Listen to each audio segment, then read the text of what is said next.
Hello, Duhawks. In our last unit here, we're going to be talking about special populations within sport nutrition. Again, I'll try to keep this one pretty short. I just want to kind of brush the surface with some of the different populations we might be working with as it relates to specific needs for different types of athletes. So again, what is a special population? These are going to be athletes who need nutritional considerations above and beyond the usual adjustments made to meet individual basic dietary needs. So again, think about the nutritional needs of your average person, and then we pile on the needs based on their sport, and then we pile on something else as well. So this could be diabetes, pregnancy. We'll talk briefly about some unique differences for children versus teens and college athletes, masters athletes, and vegetarian athletes. Again, we talked about vegetarian athletes quite a bit in our protein unit, so I kept that unit very, very short, but tried to include some unique information for some of these other populations. So first off, we're going to talk about diabetes, and let me get my little pointer going here. Okay. Diabetes affects 23.6 million people in the United States, and it's a metabolic disorder or disease that affects carbohydrate availability and usage by the cells of the body. So we have type 1 diabetes and we have type 2 diabetes, and very different in terms of what this might look like. Type 1 diabetes is going to be more common, or it's more commonly diagnosed in children. So again, somewhere between the ages of, let's call it 7 to 14 is kind of the common time for someone to be diagnosed with type 1 diabetes. Type 2 diabetes is sometimes going to be diagnosed later in life. So it used to be called adult onset diabetes, but now we're starting to see it more and more prevalence in children. And again, type 2 diabetes is going to be more of a lifestyle reason that people develop type 2 diabetes. So type 1 diabetes, so basically, how does this work? You have the pancreas, which is shown here, and the pancreas is going to produce item called insulin, and insulin's job is to bind to a cell receptor and allow glucose or sugars to come into that cell. So this is how things work in normal individuals. If I have type 1 diabetes, there's an issue in the pancreas where we're not able to produce insulin. And so as a result, the insulin can't bind to the receptor on the cell, and therefore sugars can't get into the cell. So people with type 1 diabetes need to take insulin shots or supplement with insulin because they're not able to make that within the beta cells of the pancreas.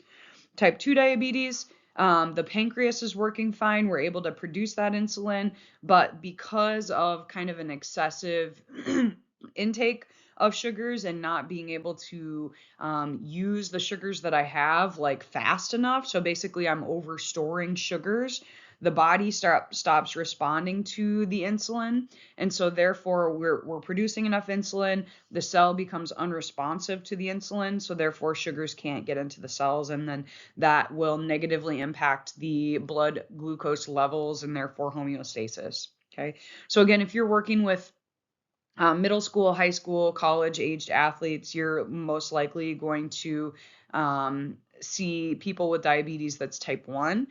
Type 2 diabetes, again, is going to be people that are obese, maybe a little bit older in nature, like middle-aged adults, I would say, and people that are inactive. So again, probably not the population that most of us will be working with when we look at type 2 diabetes. But again, that's going to be our biggest prevalence when we think about who this disease in particular is affecting. So what do we need to do, or what are our exercise considerations if we're working with diabetics? Again, regular exercise is really important for people with type 2 diabetes. And the reason for that is it will increase the sensitivity of the cell to the insulin, but it also allows us to get the glucose into the cell without insulin. So we have another kind of pathway that's insulin independent. And so we can kind of maximize the usage of that pathway when we do exercise regularly, particularly aerobic exercise. Okay, if I'm working with people with type 1 diabetes, so again, we're looking at more that childhood onset of diabetes, we need to monitor their blood glucose levels before and after exercise and competition in order for us to avoid low blood glucose levels.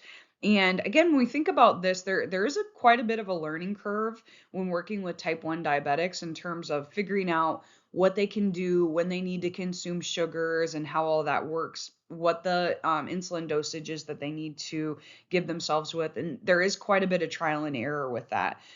So again, I think we've really got to be patient if we're working with those types of athletes and kind of help them to figure out what works best for them, because the education on their end is really, really important. And again, you're thinking about, some kids are getting this when they're 10. And so being able to kind of adjust and have the maturity to understand what works best for them, it will take some time. And then you throw in, if they go through puberty while you're working with them, and we have this insulin related issue, and we're changing, let's say practices are getting harder, more intense, longer, those types of things, it gets really tricky for them to kind of be able to monitor that. So if you have somebody that's a type 1 diabetic, it's really important that you really supervise them and really kind of key into what they're doing so that we can kind of best help them. Okay.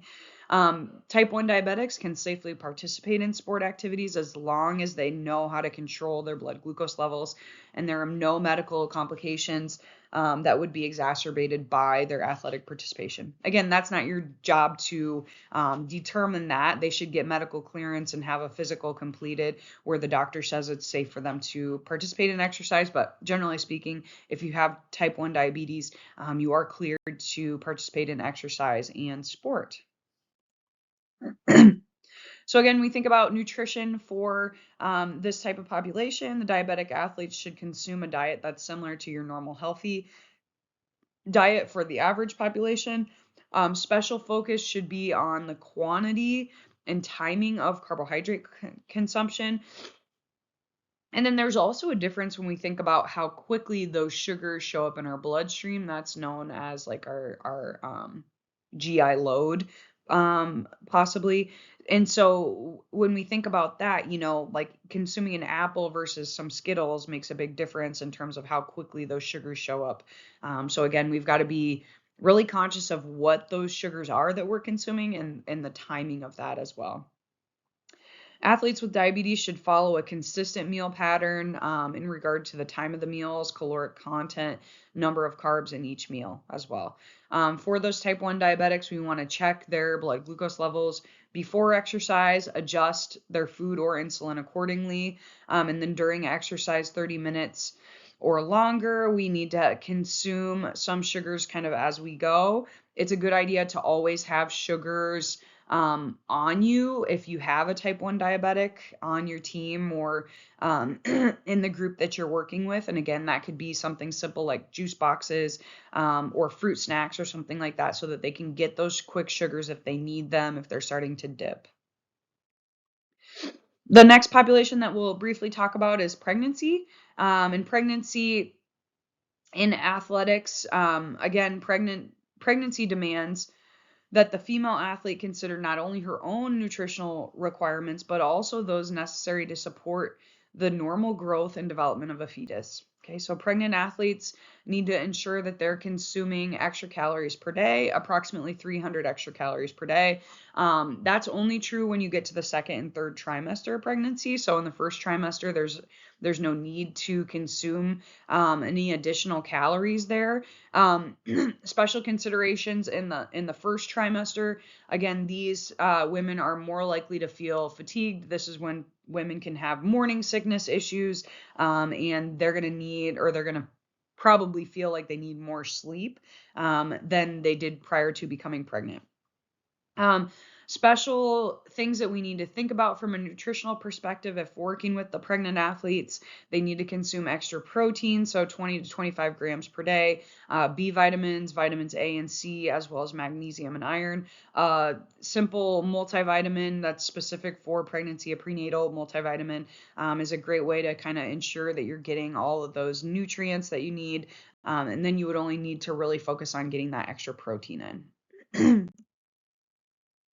Again, it is safe for women to continue in exercise and sport during pregnancy, assuming that they're able to do a few things. Number one is they maintain the normal weight gain patterns that they need to in order to support the growth of the fetus. Number two, we don't want to put them in any compromising positions. So by the time they're in the second, well, it's actually after 20 weeks, we don't want them laying on their backs. So again, like in the weight room, for example, we wouldn't want them to lay flat on their backs. They need to be like on an incline. Let's see what else. We don't want to do any type of contact sports or any sport where they're at a risk for falling after they get into like the second trimester, or some doctors will say after 20 weeks. So things like volleyball and basketball, we'd want to be careful with those things. Sports where that's not a concern, like running, for example, swimming, those are great. In terms of allowing that athlete or allowing that pregnant person to continue doing exercise throughout their pregnancy. It's safe to continue to do that. So they can continue to do, they can continue to do aerobic work, resistance training, flexibility training, anything that's not going to put them at a great risk for falling. They can continue to do that pretty much throughout their pregnancy. Now, if they were already active and doing high intensity exercise, like they are an athlete prior to getting pregnant, it is safe for them to continue to work at that intensity so long as their doctor has cleared them to do that. And if there's no potential comorbidities, then the doctor will approve them to continue doing those things. Some foods, I just thought this was kind of a nice thing to include that would be great for pregnant females or pregnant athletes that are going to kind of focus on some of those nutrients that we said that were of higher need, including iron, magnesium, folate, and the B vitamins. So oatmeal is a great option for us. Eggs, salmon, we've got whole grain breads, legumes, vegetables, fruits, etc. Again, things that you would recommend for everybody else as well in terms of healthy items. Also very important for pregnant athletes as well. So nothing really new there in terms of something different that we would want to try. Okay, moving forward on to children and teen athletes. So young athletes need to follow a nutrition plan that's going to meet their needs, not only for their sport, but also for normal growth and maturation of their body tissues as they continue to grow. Parents and dietitians can follow the growth trends of a young athlete to determine their nutrition status over time. So again, similar to what we talked about with pregnancy, we want to kind of follow them on a growth chart to ensure that they're growing at an adequate rate in relation to the nutrition that they're consuming and in relation to the amount of exercise and activity that they're doing. Important for kids to make sure that we are thinking about hydration. And again, the reason for this is children are at a greater risk for dehydration and heat-related illness. And that is because they haven't yet developed the mechanisms needed in order to sweat efficiently or to dissipate heat through like moving the blood to the skin surface to dissipate heat from our skin. So kids aren't great at that. So it's really important that we make sure we're focusing on hydration and really paying attention if we're in a hot, humid environment. Okay. So as a result, monitoring fluid intake during practice and competitions and encouraging fluid intake will help them maintain their fluid balance. Again, water is good enough. If you've got kids that won't consume water, maybe like a flavored water or an electrolyte balanced beverage would be fine. Again, probably we don't need to be giving them a bunch of Gatorade or anything like that, just because we don't need a ton of extra sugars for our kids or for our child athletes.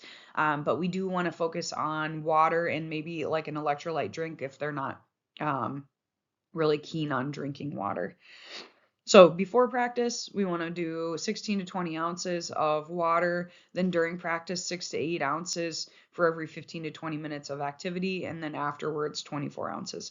And again, when you think about this, um, just making sure we're giving them enough drink breaks during a practice, during a competition is important for them to have that opportunity. And then reminding them like, hey, make sure you grab a drink, to make sure that we're kind of encouraging fluid intake.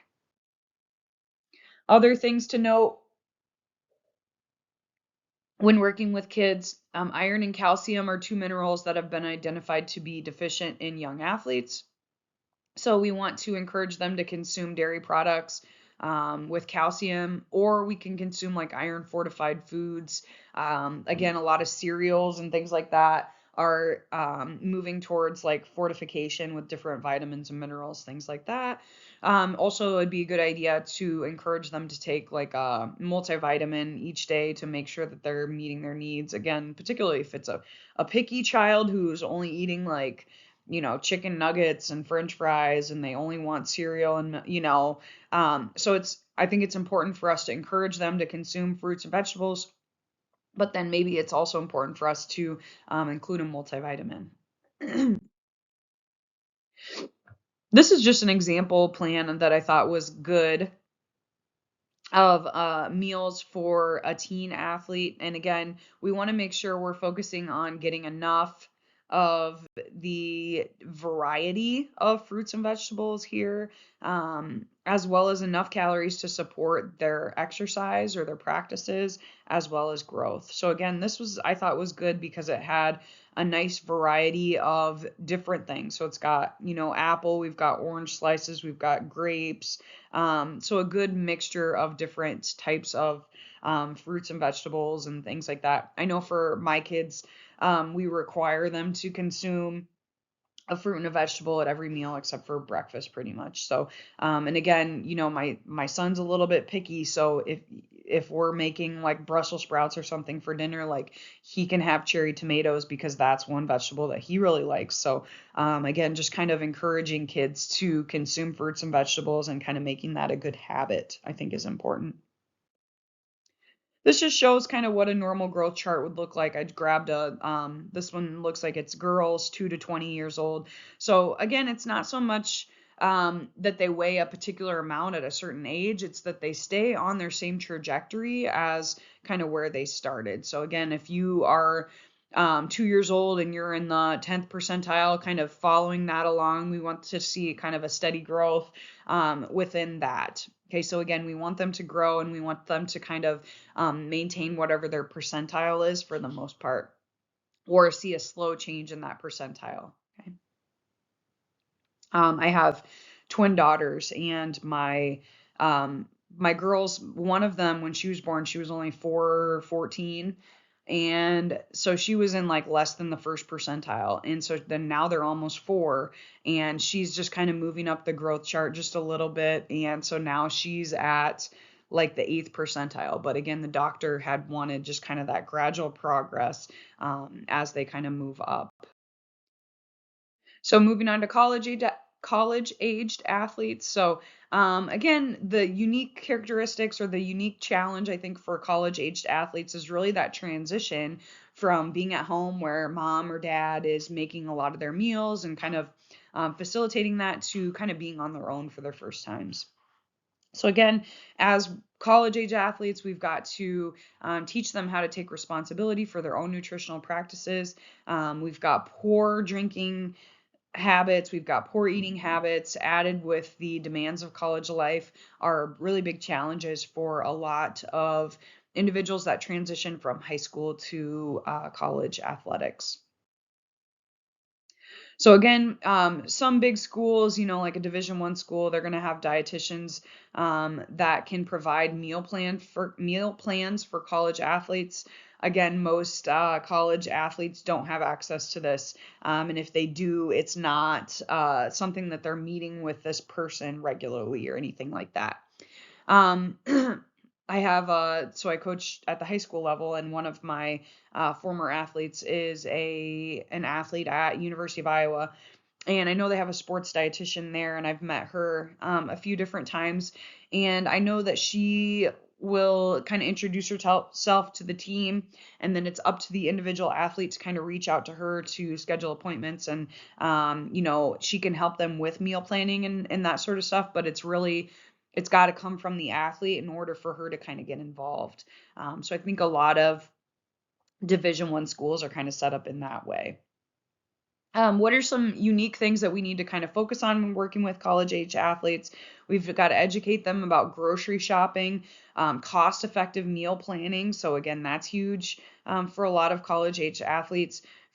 Food preparation. So, and again, I struggle with this as well. It's like you have practice and you get home and then you're starving. And so then you grab some chips or whatever. And so it's like, okay, what can I do to prepare ahead of time so that I'm ready to eat something healthy and something healthy is ready to go when we get home from practice? So this can help us to ensure overall health and athletic success if we can kind of hone in on some of these nutritional practices and kind of make the most of them. So what are the special population or special considerations for college aged athletes? First question is, are college aged athletes having a higher energy need?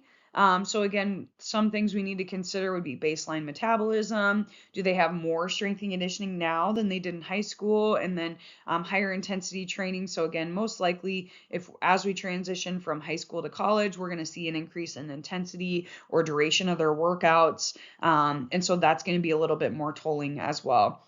The other thing to think about and something to kind of consider if you work with college age athletes is like if your athlete was like a three sport athlete in high school and now we transition to just kind of focusing on one sport year round in college, it isn't likely that their energy needs are any higher than what they consumed in high school. However, with that increase in intensity and potentially that increase in strength and conditioning demands, we might see an increase in their energy expenditure in the college level. Okay. The other thing to think about is the buffet style meals that college athletes will have access to. How does this affect our energy intake? Again, it's important for us to educate our athletes on avoiding the high sugar, high fat, fried food and snacks because they're so easily accessible. So again, maybe focusing on how can I make sure I'm continuing to eat healthy when it's this buffet setup instead of always grabbing a cookie or always grabbing a brownie and always grabbing French fries with the sandwich or whatever, things that you wouldn't have consumed like in high school because they just weren't as easily accessible. So again, thinking about how we can kind of transition into a healthy style of nutrition at the college level. This I thought was good. This is just a sample of dining hall menu. So again, this would be examples of what you could consume that would be maybe healthy options from each of the like breakfast, lunch, and dinner while at a college cafeteria. So again, just thought that was good to kind of include some of the healthier options there. Okay. The other big challenge for college aged athletes is alcohol. So, does alcohol consumption affect college age athletes' nutrition? Wilson et al. Reported that alcohol use in college athletes is higher than in non athlete college students. So we see 57% of male athletes and 48% of female athletes having heavy drinking episodes within the last 2 weeks. So again, this is affecting a ton of our athletes. 81% of varsity athletes used alcohol in the last 12 months. And the issue with this is like several different things. So alcohol, once it's ingested, it's metabolized and used for energy. And if we don't need it for energy, then it's immediately converted to fat and stored. So again, we can see an increase in body fat percentage in our athletes if they're doing this a lot. Again, alcohol is pretty calorically dense. So that's another factor to kind of keep in mind. We're getting 7 calories per gram out of alcohol in comparison to 4 calories per gram out of our carbohydrates and proteins. So it is pretty calorically dense. So the athletes need to understand that, be knowledgeable about that, and know what to do to kind of balance that. I think that that's important. In my opinion, it's not a good it's not an effective method to just tell them not to do this. It's more a matter of educating them on um, what this does to us from an athletic perspective, and then what are some things I can do to kind of counterbalance that. Okay, so again, if I'm consuming 6 beverages and each beverage is 140 calories, okay, what do I need to do to balance that in order to maintain my body fat percentage if that's important to me? So I think kind of thinking about those things is really important for some of our athletes. Again, this just kind of shows so an example of some of the number of calories that are consumed in alcoholic drinks. Again, for our college-aged athletes, beer is 145 calories. Wine is, they're all pretty comparable. They're all, I would say, between 100 to 150 calories each.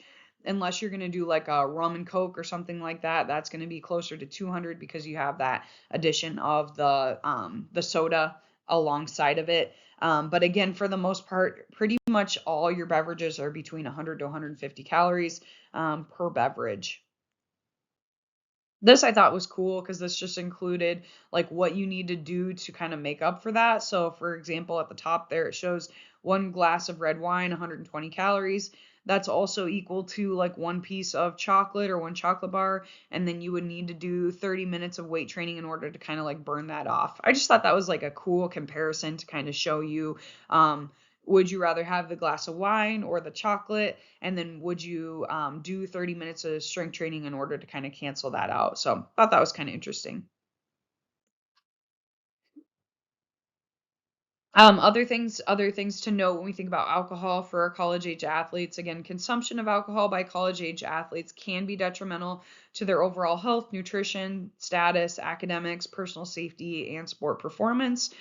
To address alcohol abuse among student athletes, college campuses are trying to educate students about the social norms associated with drinking. So, for example, everyone does not drink, nor do most students get drunk all of the time. So again, it's more a matter of moderation, and like it's not necessary to get blackout drunk every time you drink or every time you go out with your friends.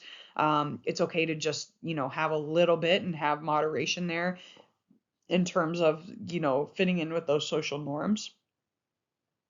And then also helping athletes to minimize the negative consequences associated with this. Um, So again, I think it's really important to have these conversations and just make sure the athletes are educated on some of the consequences and some of the challenges associated with drinking so that they can then make their own decisions. Okay, and then moving on to masters athletes. Masters athletes are considered athletes that are over the age of 40. And again, this population is growing. Maybe you'd be working with this type of person in kind of like the private sector. Masters athletes need to consider their individual nutrient requirements, the needs of their sports, and any other maybe special considerations that they might have related to chronic disease or medication usage. So our masters athletes need to work on getting more for less from their diet via consumption of nutrient-dense foods and decreasing unnecessary calories. So again, we want to focus on foods that are high in volume but low in calories. So again, lots of fruits and vegetables and things like that, because we are going to see metabolism decrease as we age, particularly after the age of 35. We're starting to kind of really see that decrease there. And as you age, it's I would say even more important to kind of monitor our body composition and in our health, because we're becoming we're reaching an age where we're at a greater risk of some of these chronic diseases such as type 2 diabetes, obesity, cardiovascular disease, hypertension, etc. So really important for us to kind of keep those things in mind if we're working with this group. Special considerations for our masters athletes. Again, total calories need to decrease. Chromium and iron also need to decrease. So again, we're going to see decreases in there. And then calcium, vitamin D, and magnesium, we need to increase in consumption there. Calcium and vitamin D, we can get those through a lot of dairy products are going to be vitamin D fortified. So most of your milk products will have all of those molecules in them. And again, the idea with that is we want to try to increase bone strength so that we're not putting these athletes at risk for osteoporosis or bone breaks due to a low bone mineral density. Okay, other potential dietary modifications that we might need to consider if our masters athletes have chronic diseases. So atherosclerosis is listed there at the top, and if someone has that, we want to decrease their total fat. Uh, intake, we want to increase complex carbohydrates. So think like your oatmeal, your whole wheat bread, brown rice, those types of things. Fiber, antioxidants, those will be found in many fruits, including like blueberries, for example, pomegranate, and then also veggies, particularly dark leafy greens. Cancer, same gig here. Decrease fat, decrease meat and alcohol, salty food, increase complex carbs, increase fiber, fruits and vegetables. Okay, arthritis is another big concern for as we age here. We want to decrease total calorie intake if these individuals are overweight. We can also increase omega-3 fatty acids and increase items such as glycosamine. So that can be taken as a supplement, and that's supposed to improve the synovial fluid within joints and kind of help from that perspective. But it's important if we have osteoarthritis or rheumatoid arthritis, either type of arthritis, it's important that we continue to exercise because that actually can reduce some of the symptoms of arthritis, which seems kind of like backwards, but honestly, that's what the research shows that we should continue. Osteoporosis, again, this has to do with a decrease in bone mineral density. So we want to increase calcium and vitamin D in particular and decrease phosphorus. Diabetes, again, we kind of already talked about this, but just improving diet in general. So decreasing calorie intake if we're overweight, decrease fat intake and refined sugars. So decrease those simple sugars and increase fiber and proteins. Hypertension is high blood pressure. The main thing with this one is we want to decrease sodium levels and promote hydration for these people to help with that. And then stroke, if we have stroke patients or people that have recovered from stroke, again, we want to watch calorie intake if they're overweight. And same thing we've talked about with some of these other diseases, increase complex carbs, fibers, fruits, and vegetables. Again, just a few things to note with the vegetarian athletes because we've already kind of touched on this throughout the class, but vegetarianism is being practiced by a growing number of athletes. It can be a healthy alternative for in comparison to a traditional diet as long as good, appropriate substitutes are made. So it's not okay to go from ordering like a grilled chicken sandwich and French fries to just getting French fries, right? So we want to have a healthy alternative and create a good substitution for that. If planned appropriately, vegetarians and vegans can obtain the nutrients that they need from whole foods, from fortified products. It might be a good idea to throw a multivitamin into the mix as well to kind of make sure that we're getting everything we need. Just some good plant sources for protein options here. The other thing I would say that's important, I think we mentioned this in our protein unit, is that we don't want our athletes to make a transition to vegan or vegetarian lifestyle when they're in their competitive season of their sport. So those would be things that we should try to transition into doing when they are in their off season so that that's not having a negative impact on their sport performance for that particular season if that's important to them. All right, I think that's it for today. I hope you all have a great day and please reach out if you have any questions.